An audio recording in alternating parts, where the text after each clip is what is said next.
Hello, my name is Sarah Vanover, and I'm the Director for the Division of Child Care in Frankfort, Kentucky. Today I want to talk to you a little bit about how and why regulations change.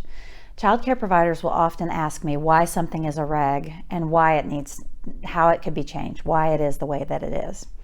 Regulations change in several different ways.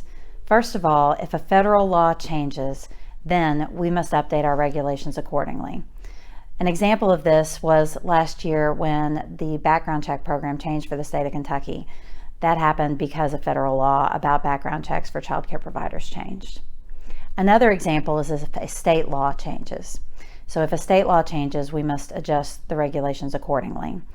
When the pediatric abusive head trauma training became mandatory, it was because of a state law that was implemented.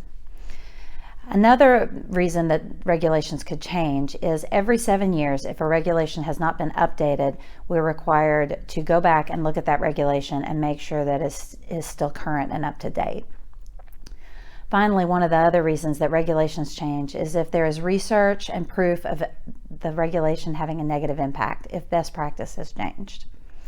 Now, when regulations are updated, there are several steps in that process that have to happen in order for the regulation to be updated.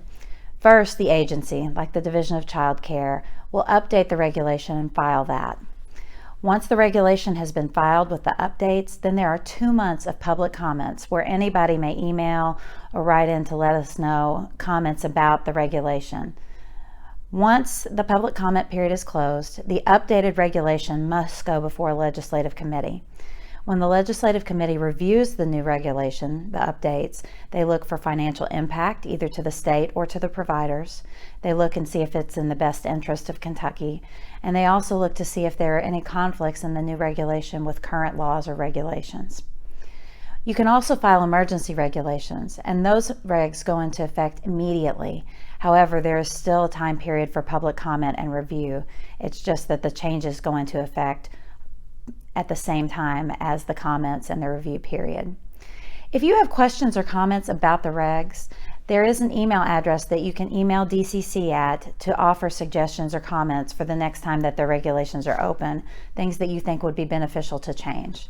That email address is childcare.regulations@ky.gov. Thank you.